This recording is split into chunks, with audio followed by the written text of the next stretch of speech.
సుమాక oh my సుమాక. కొడుకును సినిమాలోకి దించడం కాదు, దానికి తగిన మంచి స్టోరీ కూడా చెప్పుకోవాలి. ఏం చెప్పాలి, ఇది ఒక సినిమా. మా వాడు కూడా ఏడుస్తున్నాడు, పిల్లోడు కూడా లిటరల్. ఫస్ట్ హాఫ్లో ఇంటర్వెల్ సీన్ ఉంటుంది, ఏదో అర్జున్ రెడ్డి సినిమా లెక్క ఏ సర్టిఫికేట్ సీన్స్ పెట్టడం కాదు. అర్జున్ రెడ్డి సినిమాలో స్టోరీ ఉంది, దానికి తగ్గట్టు ఏ సర్టిఫికేట్ సీన్స్ పెట్టారు, రెండు కలిపి యూత్కు అటు అందరికీ నచ్చింది.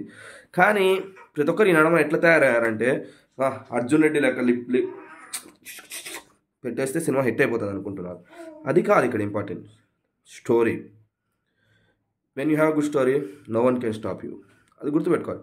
సుమాకకి ఇంత ఎక్స్పీరియన్స్ ఉంది, ఎంతోమంది పెద్ద హీరోలను ఆడియో లాంచ్ చూశారు, ఎన్నో సినిమాలు చూసింటారు, ఎన్నో ఏళ్ళ ఎక్స్పీరియన్స్. రాజు కనకాల గారు ఎన్టీఆర్కు best friend.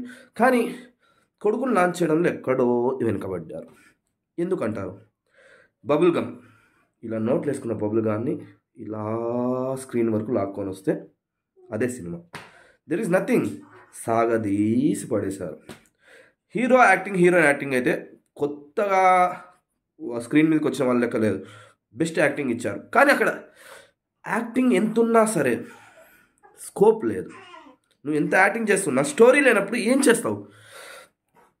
They have bright future, కానీ when you want a bright light you have to buy a better light.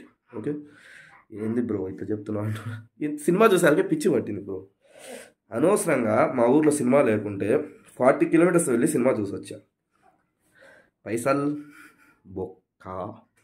సరే, సుమాక కోసం ఒకసారి ట్రై చేయండి. తర్వాత ఈ మూవీకి నేను ఇచ్చే రేటింగ్ 2/5. ఎందుకంటే hero and heroine acting and కొంచెం యూత్కి నచ్చేట్లు కాస్త ఉన్నాయి కాబట్టి. ఒక సాంగ్ ఉంటుంది, గోవా ట్రిప్ సాంగ్, లెక్క పెట్టలేరయ్యా భజన, 2 పెదాల మధ్య. Thank you for watching our videos. Subscribe చేసుకోండి.